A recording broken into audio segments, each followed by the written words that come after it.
اگر انسان نعمتوں پہ غور کرے تو دو طرح کی نعمتیں ہمیں نظر آتی ہیں یا انہیں ہم محسوس کر سکتے ہیں.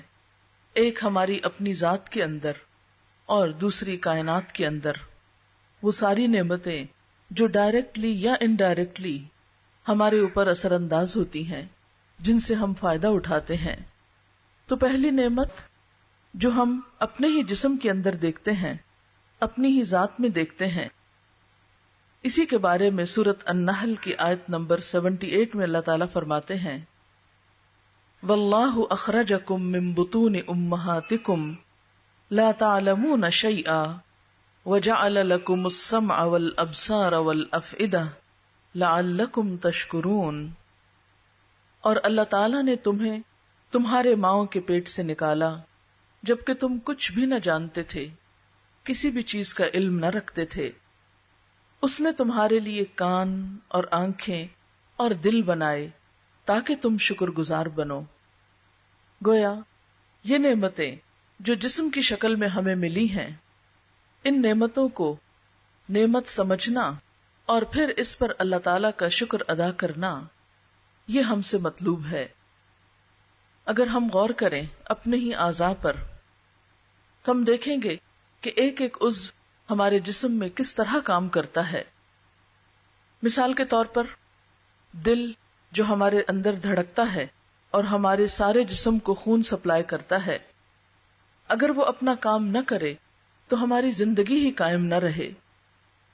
کبھی ہم نے غور کیا کہ یہ دل ایک آٹومیٹک مشین ہے، یعنی ہر مشین کو چلانا پڑتا ہے جبکہ یہ کام خود کرتا ہے. آٹومیٹک مشینز کا رواج تو آج کے اس دور میں آیا ہے.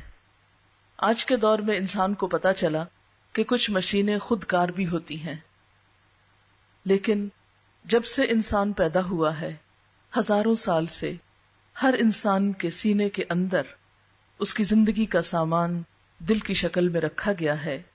اگر وہ 1 منٹ کے لیے بھی کام کرنا بند کر دے تو ہم زندہ نہ رہ سکیں. دل ہمارے جسم میں صرف ایک دن کے اندر 1,03,680 مرتبہ دھڑکتا ہے، یعنی اتنے مرتبہ اس کی دھڑکن ہوتی ہے. اگر یہ دھڑکنیں کم ہو جائیں یا زیادہ ہو جائیں تو ہماری زندگی کا رابطہ ٹوٹ جائے. سننے میں تو یہ آتا ہے کہ اب مصنوعی دل بھی لگتا ہے، لیکن جن لوگوں نے مصنوعی دل لگوائے ہیں یا جنہیں دل کا کچھ حصہ بھی مصنوعی لینا پڑا ہے، ان سے آپ معلوم کر سکتے ہیں کہ ان کی زندگی کس قدر خوفناک ہو گئی. پھر اسی طرح ہم بولتے چلے جاتے ہیں، ہماری زبان حرکت کرتی ہے، اس پر ہماری کچھ بھی طاقت نہیں لگتی. ہم نے کبھی نہیں غور کیا کہ یہ نعمت کتنی عظیم نعمت ہے جس سے ہم اپنے دل کی خوشی، غم، غصے کا اظہار کر سکتے ہیں. اگر ہمارے دل میں کچھ ہو اور اسے زبان پر نہ لا سکے تو تھوڑی ہی دیر میں ہماری کیسی کیفیت ہو جاتی ہے. بعض اوقات ایک چیز آپ کے دل میں ہوتی ہے، آپ کے خیال میں ہوتی ہے، لیکن آپ اسے ایکسپریس نہیں کر پا رہے ہوتے، تو اس وقت دل کی کیفیت اس طرح ہوتی ہے جیسے دل پھٹ جائے گا، کس قدر بے چینی ہو جاتی ہے. لیکن جو ہی ہم اپنی بات کر لیتے ہیں تو غم، غصہ، خوشی، محبت، بہت سے جذبات کا جب اظہار ہو جاتا ہے تو ہم ایک نارمل انسان ہو جاتے ہیں. اگر آپ اپنے غصے یا غم کا اظہار یا اس کو کسی بھی طرح زبان سے ادا نہیں کرتے اور صرف دل ہی دل میں رکھتے ہیں تو بہت سی تکلیفوں کا سامنا آپ کو کرنا پڑتا ہے، بہت سی بیماریوں کا شکار ہو جاتے ہیں. دنیا میں ابھی تک کوئی ایسی مشین ایجاد نہیں ہوئی جو زبان کا کام کر سکے. انسان ٹیپ ریکارڈر کے ذریعے اللہ تعالیٰ کی بنائی ہوئی زبان کی آواز تو ریکارڈ کر سکتا ہے، لیکن ٹیپ ریکارڈر اپنی کوئی زبان نہیں رکھتا. اسی طرح زبان صرف بولنے کا کام ہی نہیں دیتی، اس پر مزے مزے کے ذائقے بھی ہم چکھتے ہیں. اور آپ دیکھیے کہ صرف چکھتے ہی نہیں ہیں بلکہ ان کو ڈفرینشیٹ بھی کرتے ہیں. کھٹا، میٹھا، نمکین، کڑوا، ان تمام چیزوں کے ذائقے اسی زبان پر ہوتے ہیں. پھر اللہ تعالیٰ نے ہمیں ہونٹ عطا کیے. کبھی ہم نے غور کیا کہ ہونٹوں کا ہماری زندگی میں کیا مقام ہے؟ اگر یہ ہونٹ نہ ہو تو نہ ہم کھا سکیں نہ پی سکیں. کبھی آپ نے غور کیا کہ پانی ہم ہونٹوں کی مدد سے پیتے ہیں؟ آپ دیکھیے کہ اگر یہ ہونٹ نہ ہو اور دانتوں سے پانی پینا پڑے تو ہم اس پانی کو صحیح طور پر اندر نہ لے جا سکیں. پھر اسی طرح پوری طرح بول نہ سکیں. ہمارے زبان میں 35% الفاظ ایسے ہوتے ہیں جو ہونٹوں کے محتاج ہوتے ہیں. اگر ہونٹ نہ ہو تو ہماری زبان کا 35% حصہ قابل فہم نہ ہو. خواہ ہمارا تھروٹ ہے خواہ ٹنگ ہے، لیکن اس کے باوجود ہونٹ اپنا کام کرتے ہیں. پھر اسی طرح آپ دیکھیں کہ ہونٹ ہمارے منہ کو مختلف اوقات میں بند رکھنے کا کام کرتے ہیں. اگر ہونٹ نہ ہو تو ہم اپنا منہ پوری طرح بند نہیں کر سکتے. آپ نے اسکیلٹنز دیکھے ہوں گے یا کبھی جانور کی سیری دیکھی ہوگی کہ جس کے ہونٹ سکڑ چکے ہوں یا کاٹے جا چکے ہوں. شکل کتنی وحشت ناک ہو جاتی ہے. یعنی آپ تھوڑی دیر کے لیے سوچیں یا کبھی شیشے کے آگے کھڑے ہو کر اپنے ہونٹوں کو سکیڑ کے اندر کو کر لیں اور پھر اپنی شکل کو دیکھیں، ہم کس قدر خوفناک نظر آئے. لیکن ہم نے زندگی میں کتنی بار شکر ادا کیا کہ اللہ تعالیٰ نے ہمیں یہ نعمت عطا کی ہے. ہمارے منہ پہ پائے جانے والے یہ گال کس قدر خوبصورتی کا ذریعہ ہیں. اگر چہرے کے اوپر یہ گال پھولے ہوئے نہ ہوں بلکہ پچکے ہوئے ہوں، اندر کو گھسے ہوئے ہوں، تو ہماری شکل کیسی ہو جائے. پھر اسی طرح ہم جب بولتے ہیں یا چکھتے ہیں تو لعاب دہن بھی اس میں ایک اہم کردار ادا کرتا ہے. حتیٰ کہ کھانا کھانے میں اگر ہمارے منہ کے اندر یہ لعاب پیدا نہ ہو تو ہم بول نہ پائیں، ہم صحیح طور پر ذائقے کو یا مزے کو حاصل نہ کر سکیں. ہمارا کھانا جو ہے وہ نرم نہ ہو پوری طرح. وہ پھر ایسا ہی جیسے گرائنڈر کے اندر آپ کو خشک چیز پیستے ہیں، جس طرح ایک ڈرائی چیز پیستے ہیں. اگر ہمارے منہ میں لعاب دہن نہ ہو اور گرائنڈر کی طرح ہمارے دانت فوڈ کو پیس ڈالیں اور پھر اس کو ہم گلے کے اندر سے گزارنے کی کوشش کریں تو آپ دیکھیں کہ خشک غذا گلے کے اندر سے کس طرح گزرتی ہے، کس قدر تکلیف دہ ہو جاتی ہے. تھوڑی سی بھی کوئی ایسی چیز کھانی پڑے تو فوراً ہی ہم ساتھ پانی لیتے ہیں یا پانی کے اندر گھول کر اس کو لیتے ہیں. اگر ہمیں ساری غذائیں صرف پانی میں گھول گھول کے لینی پڑتی تو ہمارا حال کیا ہوتا؟ کیا ہماری بھوک کبھی ختم ہوتی؟ کیونکہ جب تک ٹھوس غذا نہ لی جائے بڑے ہو کر بھوک ختم نہیں ہوتی. بچوں کو بھی 4 ماہ کے بعد عام طور پر تھوڑا تھوڑا سالڈ دینا شروع کرتے ہیں کیونکہ محض لکوڈ پر بچے جی نہیں سکتے، ان کی صحیح نشو و نما نہیں ہوتی. پھر اسی طرح سونگھنے کی قوت جو اللہ نے ہم کو دی، انسانی ناک 3000 خوشبوئیں سونگھنے کی صلاحیت رکھتی ہے. خوشبو کی اگر حس ایک دفعہ کھو جائے تو ابھی تک دنیا میں کوئی ایسا آلہ ایجاد نہیں ہوا کہ آپ کو یہ سینس لوٹا سکے. کچھ چیزوں کی تو کسی نہ کسی طرح ریپلیسمنٹ ہو جاتی ہے، یا ایک جگہ کا مثلا سکن اتار کے دوسری جگہ اس کی ڈرافٹنگ ہو جاتی ہے، لیکن اگر سونگھنے کی صلاحیت ختم ہو جائے تو انسان کوئی طریقہ ایسا نہیں رکھتا کہ جس سے وہ اس حس کو دوبارہ چارج کر سکے. پھر اسی طرح سننے کی قوت، ہم ایک وقت میں تقریباً 1.25 لاکھ آوازیں سن سکتے ہیں. آواز سننے کی یہ صلاحیت جواب دے جائے تو کوئی طاقت نہیں کہ جو ہمیں یہ صلاحیت واپس لوٹا سکے. اسی طرح دیکھنے کی قوت انمول قوت ہے. ہم بے شمار رنگ اپنی آنکھوں سے دیکھتے ہیں. کئی ہزار کے قریب رنگ ایسے ہوتے ہیں کہ جو ہم اپنی آنکھوں سے دیکھتے ہیں. اور اگر صرف رنگ ہی نہ دیکھ سکیں تو آپ دیکھیں کہ ہماری زندگی بلیک اینڈ وائٹ ہو کر رہ جائے اور ہمارا کیا حال ہو. پھر اسی طرح ہم دیکھتے ہیں کہ ان آنکھوں کے ذریعے نہ صرف یہ کہ دیکھنے کا کام ہم لیتے ہیں، بلکہ آنکھوں کے اوپر جو پپوٹے ہیں یہ نیند میں کام آتے ہیں. اگر یہ پپوٹے نہ ہوں اور آنکھیں صرف بنٹے کی طرح سامنے لگی ہوئی ہوں تو ہم دیکھ نہ پائیں. آپ نے سنا ہوگا کہ ایک یونانی تاجر جس کا نام اوناسس ہے، دنیا کی سب سے بڑی جہاز ران کمپنی کا مالک تھا، زیتون کا کاروبار کرتا تھا. اسے دنیا کا امیر ترین شخص ہونے کا اعزاز حاصل تھا. امریکہ کی خاتون اول جیکولین کینیڈی سے اس نے شادی کی، لیکن بالآخر ہر انسان کی طرح دنیا سے رخصت ہو گیا. ایک بین الاقوامی ٹیلی ویژن کمپنی نے اس کے اوپر ایک فلم بنائی، اور لوگوں کو دیکھنے میں تو یہ احساس ہوگا کہ یہ شخص کتنا خوش قسمت ہے، کتنا امیر ہے، اور کتنا زیادہ اس کی دنیا جو ہے وہ جنت ہے. لیکن اس فلم میں اس بات کا انکشاف کیا گیا کہ اوناسس کے پپوٹوں کے جو مسلز تھے وہ کام نہیں کرتے تھے، پپوٹوں کے اعصاب جواب دے گئے تھے، جس کی وجہ سے وہ اپنی آنکھیں نہیں جھپک سکتا تھا. اس کے لیے ڈاکٹر صبح سویرے جب وہ اٹھتا تھا تو اس کی آنکھوں پر سولوشن ٹیپ لگا دیتے، جس کی وجہ سے سارا دن اس کی آنکھیں کھلی رہتی، اور رات کو جب وہ سونا چاہتا تھا تو وہ ٹیپ اتار دی جاتی، جس کی وجہ سے وہ پپوٹے خود بخود گر جاتے، اور جب تک وہ سویا رہتا وہ پپوٹے گرے رہتے، اور صبح ہاتھ سے اٹھا کر دوبارہ ان کو کھول دیا جاتا. اس کی زندگی میں اس سے پوچھا گیا کہ اس کی سب سے بڑی خواہش کیا ہے، تو اس نے دکھ بھری آواز میں کہا کہ کاش میں اپنی آنکھوں کو اپنی مرضی سے کھول اور بند کر سکتا. پھر اس سے پوچھا گیا کہ اگر ایسا کرنے کے لیے اسے قیمت ادا کرنی پڑے تو وہ کتنی قیمت ادا کر سکتا ہے، تو اس نے کہا میں اپنی پوری دولت دے سکتا ہوں اگر مجھے صرف یہ صلاحیت واپس مل جائے کہ میں اپنی آنکھیں خود جھپک سکوں، خود ان سے کام لے سکوں.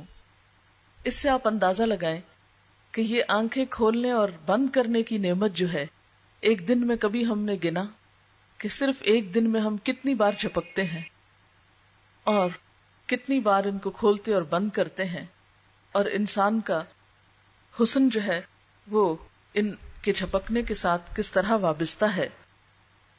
پھر اسی طرح ہم دیکھتے ہیں کہ ریڑھ کی ہڈی جانوروں میں بھی ہوتی ہے اور انسانوں میں بھی ہوتی ہے، لیکن جانوروں کی ہڈی اس طرح کام کرتی ہے کہ اس ہڈی کے ہونے کے باوجود وہ سیدھے نہیں کھڑے ہو سکتے. مثلاً کتے کے اندر، بلی کے اندر، مختلف جانوروں کے اندر ریڑھ کی ہڈی ہوتی ہے، اگر آپ ان کو اٹھائیں، ہاتھ پھیرے تو آپ کو نظر آئے گی، محسوس کر سکیں گے آپ. لیکن اگر آپ ان کو اس ہڈی پہ کھڑا ہونے کے لیے کہیں تو وہ سیدھے نہیں ہو سکتے، حالانکہ ان کی ٹانگیں بھی ہوتی ہیں. وہ اپنے ہاتھوں کو آگے باندھ کے سیدھے کھڑے ہو سکتے، لیکن چند لمحوں سے زیادہ وہ کھڑے نہیں ہو سکتے. اللہ تعالیٰ نے انسان پر کتنی بڑی نعمت کی کہ ہم اپنی ریڑھ کی ہڈی کی وجہ سے ہم کھڑے بھی ہو سکتے ہیں، چل بھی سکتے ہیں، دوڑ سکتے ہیں، بیٹھ سکتے ہیں، لیٹ سکتے ہیں، مختلف شیپس بنا سکتے ہیں، یعنی اپنے جسم کو مختلف طرح اوپر نیچے کر سکتے ہیں. یہ نعمت انسان ہی کو اللہ تعالیٰ نے دی. باقی پرندوں میں آپ دیکھیں اور جانوروں میں دیکھیں تو وہاں یہ نعمت نہیں پائی جاتی. آپ ان لوگوں سے پوچھیں کہ جن کی ریڑھ کی ہڈی میں تھوڑی سی بھی تکلیف ہو تو زندگی کس قدر دوبھر ہو جاتی ہے، بالکل پیرالائز ہو جاتے ہیں، دوسروں کے محتاج ہو جاتے ہیں. پھر اسی طرح ہمارے اندر سانس لینے کی صلاحیت ہے. ہمارے پھیپھڑے دن میں 15,000 بار سانس لیتے ہیں، ایک دفعہ نہیں، 2 دفعہ نہیں، 15,000 دفعہ. اور یہ بھی خود کار مشین ہے، آٹومیٹک مشین ہے جو خود بخود کام کرتی ہے. اگر ہمیں صرف اس کی قیمت ادا کرنی پڑے، آپ نے دیکھا ہوگا کہ جو لوگ خود سانس نہیں لے سکتے اور ان کو ریسپیریٹرز پہ رکھا جاتا ہے تو ایک ایک دن کا بل کتنا آتا ہے، اور جب نالیاں لگتی ہیں تو کس قدر تکلیف دہ عمل ہوتا ہے. اور پھر آپ دیکھیں کہ انسان پوری طرح ان نالیوں کے ساتھ نہ چل سکتا ہے، نہ کھا سکتا ہے، نہ اٹھ بیٹھ سکتا ہے، کس قدر زندگی ایک عذاب ہو کر رہ جاتی ہے. لیکن ہم نے کبھی اس نعمت کا شکر ادا نہیں کیا. پھر اسی طرح جگر کی نعمت، اگر انسان کا جگر ختم ہو جائے، کام کرنا بند کر دے، تو ہم نے بہت سنا ہے اور بہت اس پہ فخر کرتے ہیں کہ انسان نے بہت ترقی کر لی ہے اور جگر کا ٹرانسپلانٹ ہو جاتا ہے. لیکن کبھی آپ نے سنا کہ ایک ٹرانسپلانٹ پہ کتنے پیسے لگتے ہیں؟ نیند جیسی نعمت اگر ہماری زندگی سے ختم ہو جائے تو ہمارے دن اور رات برابر ہو جائیں، ہماری زندگی قائم نہ رہ سکے. لیکن ان ساری نعمتوں کو اپنے جسم کے اندر پا کر ہم اللہ کا کتنا شکر ادا کرتے ہیں، ہم کتنا غور کرتے ہیں کہ یہ سب کچھ ہمیں ہمارے رب نے دیا.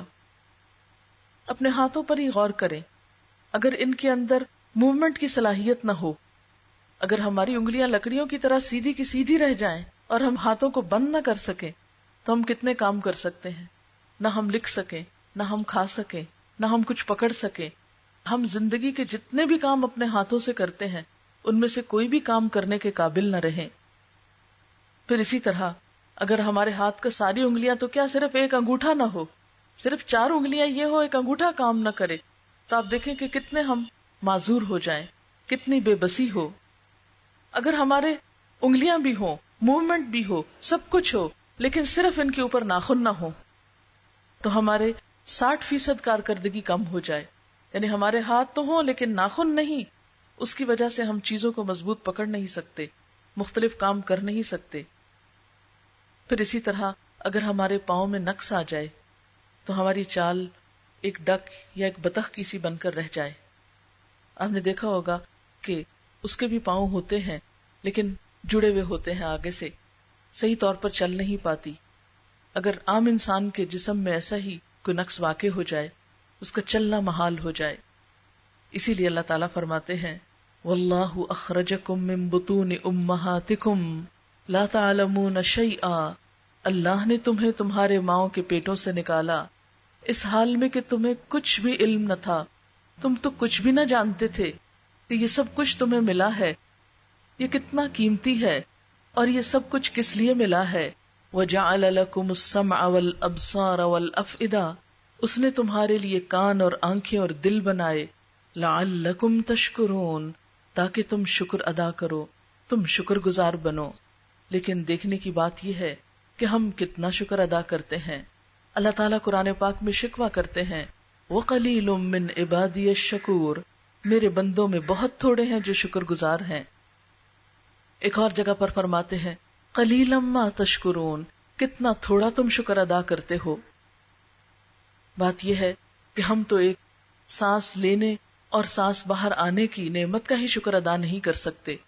اگر ہم صرف اس ایک نعمت پر کہ ہم آکسیجن اندر لے جاتے ہیں الحمدللہ کہیں اور کاربن ڈائی آکسائڈ جو باہر آتی ہے اس پر الحمدللہ کہیں تو ہماری ساری زندگی صرف ایک سانس لینے کے عمل پر صرف الحمدللہ کہتے گزر جائے.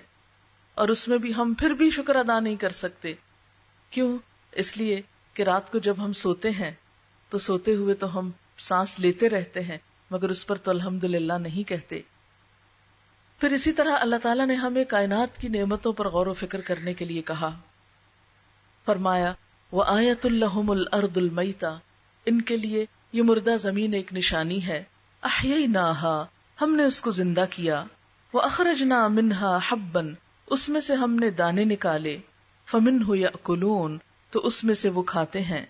وَجَعَلْنَا فِيهَا جَنَّاتٍ، اور ہم نے اس میں باغات بنائے. مِن نَخِيلٍ وَأَعْنَابٍ، کھجوروں اور انگوروں کے. وَفَجَّرْنَا فِيهَا مِنَ الْعُيُونِ، اور ہم نے اس میں چشمے پھوڑ نکالے. لِيَأْكُلُوا مِن ثَمَرِهِ، تاکہ وہ اس کا پھل کھائیں، اس کی پیداوار کھائیں. وَمَا عَمِلَتْهُ أَيْدِيهِمْ، اور اس کو ان کے ہاتھوں نے نہیں بنایا. أَفَلَا يَشْكُرُونَ، کیا یہ شکر ادا نہ کریں گے؟ یعنی انسان اپنے دائیں بائیں اوپر نیچے ہر طرف تو دیکھے، اس میں سے کون سی چیز ہے جو انسان نے خود بنائی ہو؟ یہ سب کچھ اللہ تعالیٰ ہی نے تو بنایا. اسی نے بارش برسائی، اسی نے زمین سے طرح طرح کے پودے اگائے اور ہماری غذا کے سامان کیے. سورۃ یاسین میں ہی اللہ تعالیٰ فرماتے ہیں اولم یروا، کیا انہوں نے دیکھا نہیں، انا خلقنا لہم مما عملت ایدینا انعاما، کہ ہم نے ان کے لیے جو ہمارے ہاتھوں نے بنایا مویشی بنائے. یعنی ہمارے ہاتھوں کے بنے ہوئے یا اللہ تعالیٰ کی مخلوق میں سے مویشی انسان کے لیے بنائے. فہم لہا مالکون، تو یہ اس کے مالک بن گئے ہیں. وذللناہا لہم، ان مویشیوں کو ہم نے ان کے لیے مسخر کیا ہے، ان کے کام لگایا. فمنہا رکوبہم، تو اس میں سے وہ سواری کرتے ہیں. ومنہا یأکلون، اور ان میں سے بعض کو وہ کھاتے ہیں، جیسے گائے بکری وغیرہ کا گوشت ہم کھاتے ہیں. وَلَهُمْ فِيهَا مَنَافِعُ وَمَشَارِبُ أَفَلَا يَشْكُرُونَ، اور ان مویشیوں کے اندر ان کے لیے بہت سے فائدے اور پینے کی چیزیں بھی ہیں، یعنی دودھ وغیرہ، اور پھر دودھ سے آگے لسی اور بہت کچھ دودھ کے ڈرنک بنتے ہیں. یہ سب کچھ اللہ نے دیا. افلا یشکرون، کیا بھلا یہ شکر ادا نہ کریں گے؟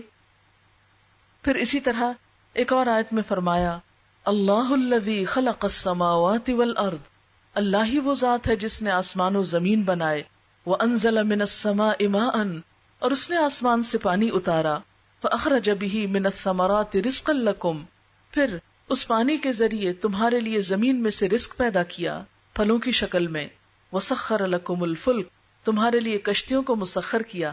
اسی لیے تو ہم ایک ملک میں بیٹھے دوسرے ملک کے پھل کھا رہے ہوتے ہیں اور مختلف چیزیں ایک جگہ سے دوسری جگہ جاتی ہیں. لتجری فی البحر بامری، تاکہ یہ کشتیاں اس کے حکم سے سمندر میں چلیں، یعنی اللہ کا حکم نہ آئے. اور جیسا کہ ایک اور آیت میں آتا ہے کہ اگر ہوا نہ چلے تو کشتیاں سمندر کے سینے پہ جم کے رہ جائیں، آگے پیچھے نہ ہو سکیں. وسخر لکم الانہار، اور یہ نہریں اس نے تمہارے لیے مسخر کی، یہ دریا اس نے مسخر کیے. وسخر لکم الشمس والقمر، اور اس نے تمہارے لیے سورج اور چاند کو مسخر کیا. دائبینی، مسلسل چلتے رہنے والے، یعنی ان کی حرکت میں کہیں بھی رکاوٹ نہیں آتی. کبھی ایسا نہیں ہوا کہ آپ کسی دن سنیں کہ آج سورج نہیں نکلا. سورج تو نکلتا ہے، اگر بادل ڈھانک لے تو ہم عموماً کہتے سورج نہیں نکلا، حالانکہ سورج موجود ہوتا ہے، بادل نظر نہیں آنے دیتے. اسی طرح اگر چاند کبھی نہ نکلے اپنے مقرر وقت پر، کبھی انہوں نے تو چھٹی نہیں کی، کبھی وہ تو اپنی ڈیوٹی سے غیر حاضر نہیں ہوئے، لیکن اس کے برعکس ہم انسان کیا کرتے رہتے ہیں، چھوٹی چھوٹی باتوں پہ بہانے بنا کر اللہ تعالیٰ کی عبادت اور اطاعت سے منہ موڑ لیتے ہیں. وسخر لکم اللیل والنہار، اور اس نے تمہارے لیے رات اور دن مسخر کیے. اگر رات نہ آئے تو ہم سکون سے سو نہ سکیں، دن نہ ہو تو آرام سے کام نہ کر سکیں، ہر طرف خوف ہی چھایا رہے. وآتاکم من کل ما سألتموہ، اور اس نے وہ تمہیں سب کچھ عطا کیا جس کا تم نے اس سے سوال کیا. وَإِن تَعُدُّوا نِعْمَةَ اللَّهِ لَا تُحْصُوهَا، اگر تم اللہ کی نعمتوں کو گننا چاہو تو گن نہیں سکتے، شمار نہیں کر سکتے. ان الانسان لظلوم کفار، یقیناً انسان بڑا ہی ظالم اور ناشکرا ہے. یعنی یہ ساری نعمتیں اللہ تعالیٰ سے پاتا ہے اور پلٹ کر اسی کو یاد نہیں کرتا، اسی کا شکر ادا نہیں کرتا. پھر اسی طرح اللہ تعالیٰ ہم سے پوچھتے ہیں قل ارأیتم ان جعل اللہ علیکم اللیل سرمدا، ان سے کہو اگر اللہ تعالیٰ اس رات کو تمہارے لیے ہمیشہ کا بنا دے، یعنی تمہاری زمین پر ہمیشہ ہمیشہ کے لیے رات ہو جائے، الی یوم القیامہ، قیامت کے دن تک، من الہ غیر اللہ، اللہ کے سوا کون الہ ہے، یاتیکم بدیاء، جو تمہارے پاس روشنی لائے. یعنی اگر اللہ تمہاری رات کو دن میں نہ بدلے تو روشنی کون لا سکتا ہے. افلا تسمعون، تم سنتے نہیں ہو. قل ارأیتم ان جعل اللہ علیکم النہار سرمدا الی یوم القیامہ، کہہ دیجئے کہ اگر اللہ تعالیٰ تمہارے دن کو قیامت تک قائم رکھے، یعنی دن دن ہی رہے، من الہ غیر اللہ، اللہ کے سوا کون الہ ہے، یاتیکم بلیل، جو تمہارے پاس رات لے آئے، تسکنون فیہ، کہ تم اس میں سکون پاؤ. افلا تبصرون، کیا تم دیکھتے نہیں ہو. ومن رحمتہ، اور اس کی رحمت میں سے ہے، جعل لکم اللیل والنہار لتسکنوا فیہ، کہ اس نے تمہارے لیے رات اور دن بنائے کہ تم اس میں آرام کرو. ولتبتغوا من فضلہ، اور تاکہ تم اس کا فضل تلاش کرو. ولعلکم تشکرون، اور تاکہ تم شکر ادا کرو. لیکن سوچنے کی بات یہ ہے کہ ہم کتنا شکر ادا کرتے ہیں، ان نعمتوں کو کس قدر اللہ کی طرف سے سمجھتے ہیں اور کس قدر ہم اس کو یاد کرتے ہیں. اور بات یہ ہے کہ اگر انسان شکر گزار ہوتا ہے تو یہ چیز اس کو خود فائدہ دیتی ہے. اگر ان چیزوں پر انسان اللہ تعالیٰ کا شکر گزار نہ ہو تو اس میں اللہ تعالیٰ کا کچھ بھی نقصان نہیں. ایک حدیث قدسی میں آتا ہے کہ اللہ تعالیٰ بندوں سے یہ کہتے ہیں کہ اگر تمہارے سارے لوگ سب سے زیادہ شکر گزار انسان کی طرح ہو جائیں تو میری بادشاہت میں کچھ بھی اضافہ نہیں کرتے، اور اگر تم اول آخر جن و انس سارے کے سارے سب سے زیادہ ناشکر بدکار انسان کی طرح ہو جاؤ تو میری بادشاہت میں کسی قسم کی کوئی کمی نہیں کر سکتے. حقیقت یہ ہے کہ شکر ادا کرنا انسان کے اپنے ہی فائدے میں ہے اور ناشکری کرنا خود انسان ہی کے لیے نقصان دہ ہے. اللہ تعالیٰ فرماتے ہیں ومن شکرا، جس نے شکر ادا کیا، فانما یشکر لنفسہ، تو وہ اپنے ہی نفس کے لیے شکر گزار ہوتا ہے، اس کے شکر کا فائدہ خود اسی کو پہنچتا ہے. ومن کفرا، اور جس نے ناشکری کی فإن ربی غنی کریم، تو میرا رب بے نیاز ہے، بڑا عزت والا ہے. یعنی انسانوں کی ناشکری سے اس کا کچھ بھی نقصان نہیں ہوتا. ہاں اگر انسان شکر گزار ہوتا ہے تو اللہ تعالیٰ اس بندے کی قدردانی فرماتے ہیں اور اسے اپنی نعمتوں سے مزید نوازتے ہیں. پھر اس میں ہم دیکھتے ہیں ایک حدیث میں آتا ہے ایک شخص کے بارے میں کہ جو اللہ تعالیٰ کی نعمتوں کا شکر گزار تھا تو اللہ تعالیٰ اس پر کس طرح اپنی نعمتوں کی مزید فراوانی فرما رہا تھا. عن ابی ہریرہ ان النبی صلی اللہ علیہ وسلم قال، حضرت ابو ہریرہ رضی اللہ تعالیٰ عنہ سے روایت ہے کہ نبی صلی اللہ علیہ وسلم نے فرمایا، بینما رجل یمشی بفلاۃ من الارض، اس دوران کہ ایک شخص زمین کے ایک حصے میں جا رہا تھا، ایک کھلی جگہ پہ جا رہا تھا، فسمع صوتا فی سحابۃ، تو اس نے بادل میں سے ایک آواز سنی، اسق حدیقۃ فلان، کوئی کہہ رہا تھا یعنی بادل کو کہہ رہا تھا جاؤ فلاں کے باغ کو، فلاں کے کھیت کو سیراب کرو. فتنحى ذلك السحاب فافرغ ماء في حرۃ، تو وہ بادل جو تھا وہ اس طرف کو چل پڑا، یعنی ایک خاص زمین کی طرف چل پڑا اور وہاں اس نے خوب پانی انڈیلا. تو یہ شخص کہتا ہے کہ میں اس بادل کے پیچھے پیچھے جاتا ہوں اور جس شخص کا وہ کھیت ہے اس سے پوچھتا ہوں کہ اے شخص بتاؤ تم اپنے کھیت میں کیا کرتے ہو، کہ میں نے اس بادل میں یہ آواز سنی. آپ کو معلوم ہے نا کہ بادلوں کے اوپر فرشتے مقرر ہوتے ہیں، اور فالمدبرات امرا، وہ اللہ کے حکم سے ان ساری چیزوں کی تدبیر کرتے ہیں کہ کہاں بادل جائیں، کہاں برسیں، کہاں نہ برسیں، کہاں کیا ہو. تو بسا اوقات اللہ تعالیٰ ایسی آوازوں کو بندوں کو بھی سنوا دیتے ہیں. تو بہرحال اس کھیت والے نے یہ بتایا کہ اے بندے تو نے میرا نام کیوں پوچھا ہے، کیونکہ پہلے تو اس نے اس کا نام پوچھا تو دیکھا تو یہ وہی نام ہے جو بادل میں سے سنا گیا. پھر پوچھتا کہ تم یہ کیوں پوچھتے ہو. اس نے کہا کہ میں نے اس طرح یہ آواز سنی ہے، تو مجھے یہ بتاؤ کہ تم اس باغ کا کرتے کیا ہو. تو اس نے کہا کہ اس میں سے جو بھی پیداوار آتی ہے میں اس کے 3 حصے کرتا ہوں، ایک حصہ اپنے لیے اور اپنے گھر والوں کے لیے، ایک حصہ صدقہ خیرات کے لیے، اور ایک حصہ پھر اسی باغ کے اندر استعمال کے لیے، یعنی پھر اسی میں سے بیج اس کے اندر ڈال دیتا ہوں، اسی کی خدمت میں استعمال کرتا ہوں. تو بات یہ ہے کہ اللہ تعالیٰ کا شکر انسان کیسے ادا کرے، یعنی شکر ادا کرنا اگر انسان کے لیے فائدہ مند ہے تو پھر شکر ادا کرنے کا طریقہ کیا ہے. شکر دل، زبان اور اعضاء سے ہوتا ہے. دل کا شکر یہ ہے کہ نیکی اور بھلائی کا ارادہ کرے، اچھے اچھے منصوبے بنایا کرے، اچھی اچھی باتیں سوچا کرے، خیر اور بھلائی کے خواب دیکھا کرے، اور تمام مخلوق کا بھلا چاہے. تمام مخلوق کون کون ہے اس میں؟ الحمدللہ رب تو مخلوقات کیا ہیں؟ عالمین، جو بھی اللہ نے کریٹ کیا ہے ان سب کا بھلا چاہے. زبان کا شکر یہ ہے کہ اللہ کی تعریف کرتا رہے، ذکر کرتا رہے. اعضاء کا شکر یہ ہے کہ اللہ کی نعمتوں کو اس کی اطاعت میں استعمال کرے اور ان سے گناہ کی مدد کرنے سے پرہیز کرے، یعنی گناہ کے کام کرنے سے. اعضاء کا شکر کیا ہے کہ اپنے ہاتھوں کو، پاؤں کو، سارے جسم کے اعضاء کو اللہ کی اطاعت میں، فرما برداری میں استعمال کریں اور گناہ کے کاموں میں ڈالنے سے پرہیز کریں. مثلا آنکھوں کا شکر یہ ہے کہ اگر کسی مسلمان کا کوئی عیب دیکھا ہے تو اس کی پردہ پوشی کرے. کبھی سوچا اس طرح آپ نے کہ یہ شکر گزاری ہے؟ ہم یہ تو کہتے ہیں آنکھوں کا شکر یہ ہے کہ انسان درخت دیکھ کر اللہ کی تعریف کرے، لیکن یہ نہیں سوچتے کہ یہی آنکھیں صرف درخت نہیں دیکھتی ہیں، پھول نہیں دیکھتی، پھولوں سے زیادہ کانٹے دیکھتی ہیں، ایسی چیزیں دیکھتی ہیں جو ہمیں پسند نہیں. تو پھر ان کو دیکھ کر انسان پردہ پوشی کرے. کسی کا عیب. اچھا اب آپ دیکھیں کہ میڈیا کے اس دور میں کیا ہو رہا ہے. آپ نے کبھی سین دیکھے ہوں گے، کبھی بم بلاسٹ ہوتا ہے تو کیسے انسانوں کے اعضاء اور ایسی ایسی چیزیں دیکھی اور دکھائی جاتی ہیں کہ جن کی حرمت ہے، جن کو کیا کرنا چاہیے؟ ڈھانپ دینا چاہیے. میت کی بھی حرمت ہوتی ہے. میت کا کوئی عیب دیکھے تو کیا کرنا چاہیے؟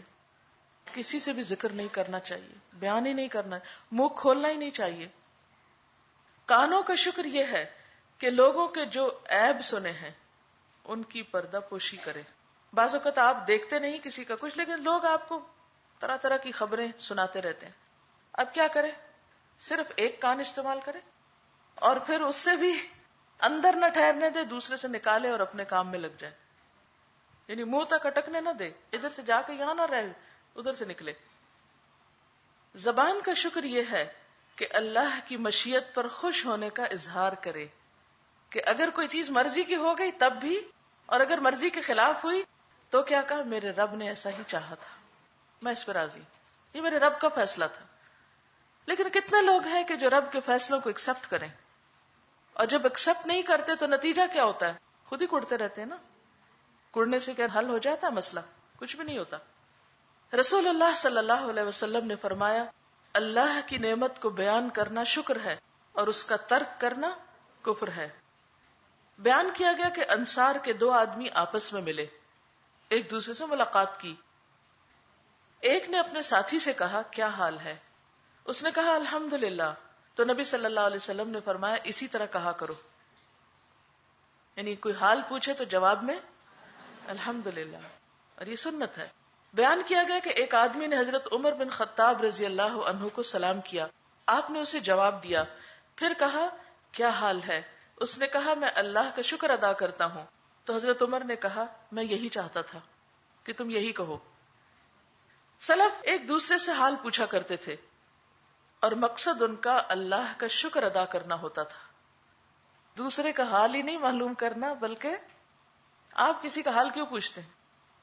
بس ایسے ہی تکلفاً، رسماً، عادتاً، کبھی اپنی خود کو نمایاں کرنے کے لیے بھی کہ لوگ کہیں کہ کتنا کیئرنگ ہے، کہ اس نے تو ہمارا حال پوچھا تھا اور دوسرے تو پوچھتے ہی نہیں. یا یہ ثابت کرنے کے لیے کہ دوسرے نہیں پوچھتے میں پوچھتا ہوں. تو یہ سارے مقاصد فاسد ہیں. ان کی بجائے یہ سننے کے لیے کہ دوسرا کہے الحمدللہ، اور خاص طور پر ایسے لوگوں کو پھر حال اور پوچھے جو الحمدللہ کہیں علی کل حال. آپ کو معلوم ہے کہ نبی صلی اللہ علیہ وسلم پر اگر تکلیف ہوتی یا کوئی چیز انہیں ناپسند ہوتی تو اس موقع پر بھی کیا کہتے؟ الحمدللہ علی کل حال. اور اگر کوئی نعمت ملتی تو فرماتے الحمدللہ بنعمتہ تتم الصالحات. اللہ ہی کے فضل سے ساری نعمتیں تمام ہوتی ہیں، ہر چیز مکمل ہوتی ہے. شکر ادا کرنے کا موقع دینا کسی کو، یعنی کسی کا حال پوچھنے سے غرض کیا ہو کہ دوسرے کو اللہ کا شکر ادا کرنے کا ایک موقع فراہم کیا جائے.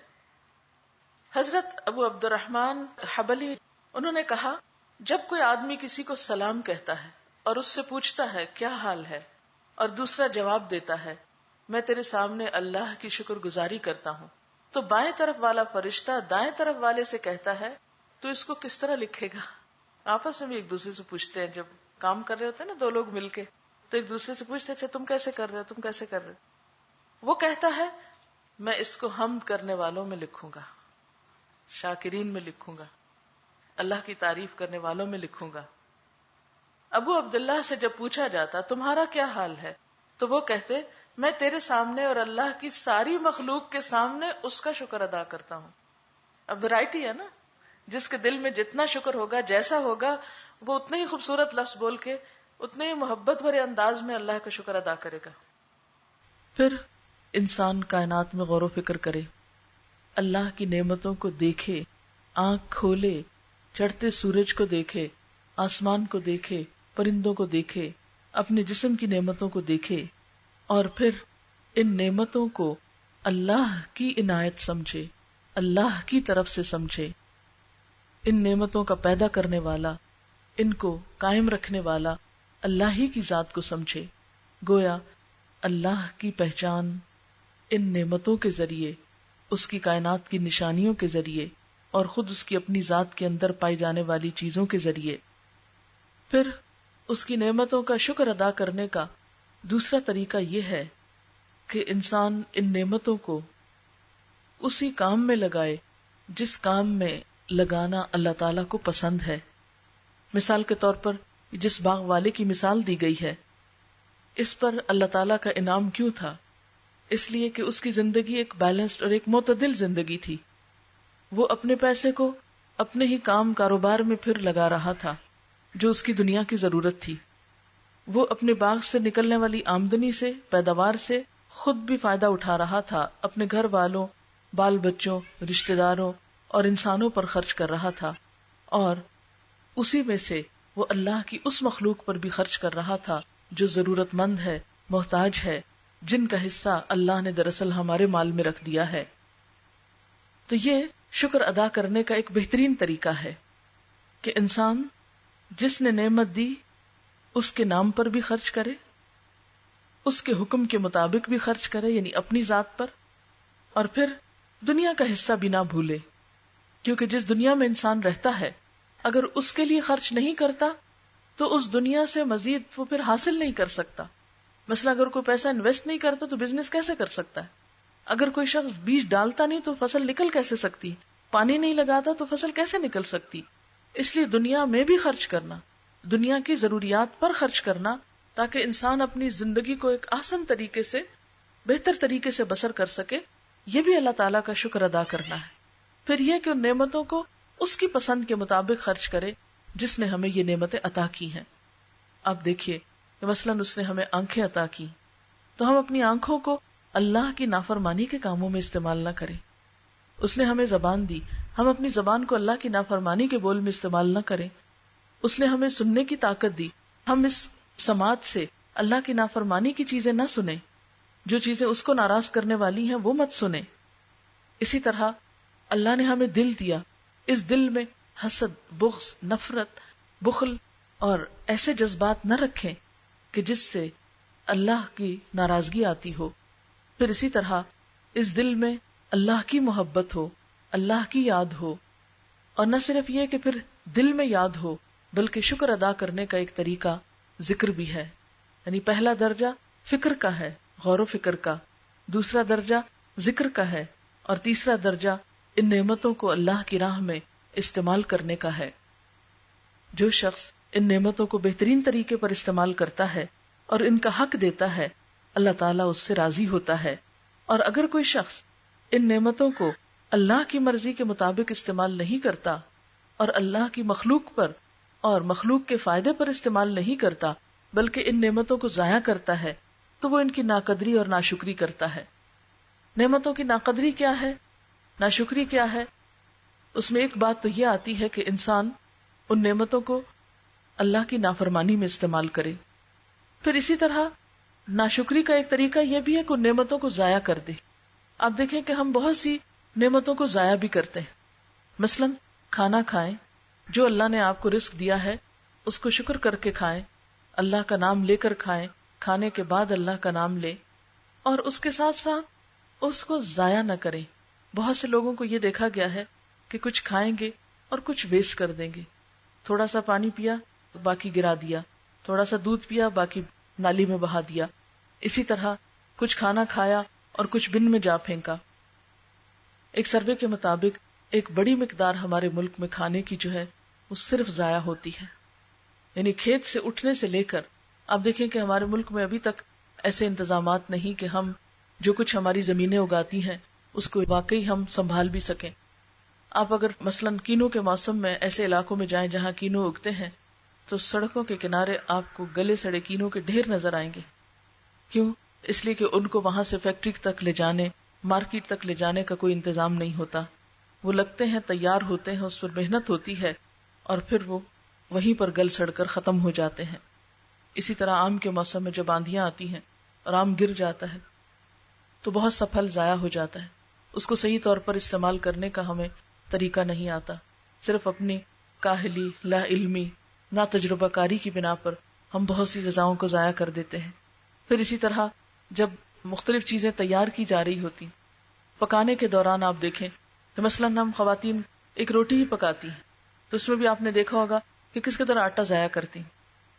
خشک آٹا کتنا ضائع ہوتا ہے، کچھ برتنوں کے ساتھ لگ کے کتنا دھل جاتا ہے، نالیوں میں جم جاتا ہے اور ان کو بلاک کرتا ہے۔